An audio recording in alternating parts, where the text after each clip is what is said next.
we find that the heroes of the 1960s struggle for freedom, justice, and equality, certainly in urban America, those leaders they were gone. The Panthers, the Weathermen, other groups that caught our imagination as the urban guerrillas and crusaders for freedom, justice, and equality. Many of them were either in jail, dead, or fled to some foreign country.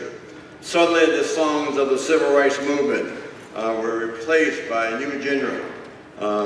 And out of this new environment came a new type of music that excited, scared the hell out of a lot of people, frightened the nation. We refer to it as Gangsta rap. It's my pleasure to bring to the Norfolk State University audience Dr. Benjamin F. Bowden.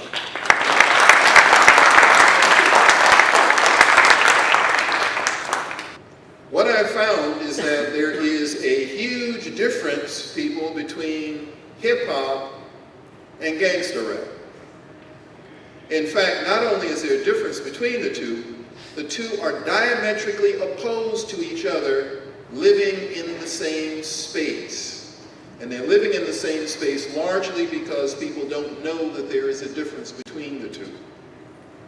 First of all, hip-hop came out of the South Bronx.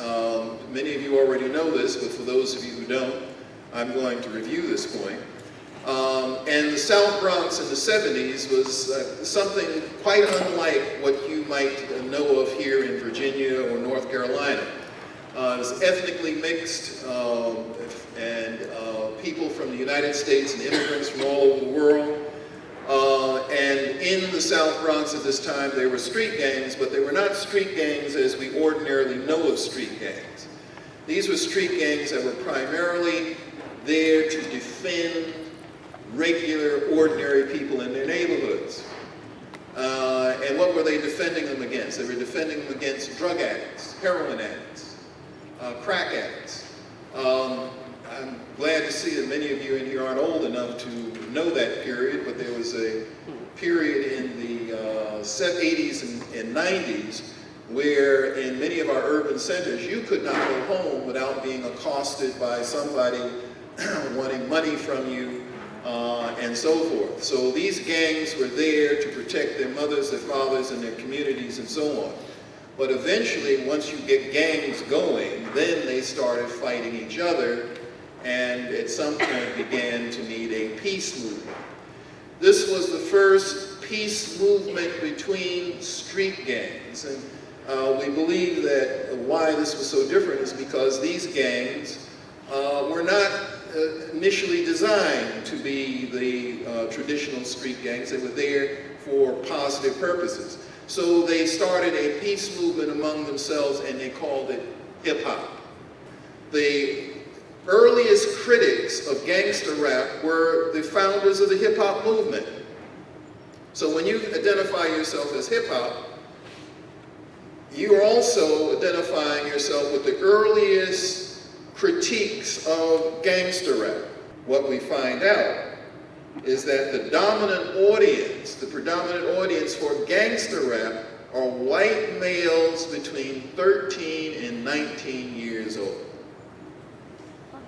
Boom. I can almost rest my case with that. Now, what's the connection between gangster, hip-hop, and 1619? As a sociologist, I have to find the roots of these issues. And it turns out that what is attractive to what the corporate music industry has decided should be important to white males between 13 and 19 years old, you can only understand what they consider to be important from an historical standpoint. Because there are images that they have wanted to be portrayed in this music that come from historical data. In the Cal State system, we've seen a precipitous decline in the number of young black men in college Because so many believe, I'm not going to live to be 30, so why the hell should I invest in going to college or anything? And it's coming again out of this movement, out of this, not the movement, out of gangster, confused as hip hop. Okay? And finally, education is not worth anything and is acting white. That is directly out of gangster. Hip hop has potential for political consciousness and action. Then one of the main contributors of the younger generation is hip hop, not gangster, hip hop. Hip hop without gangster is powerful. Okay?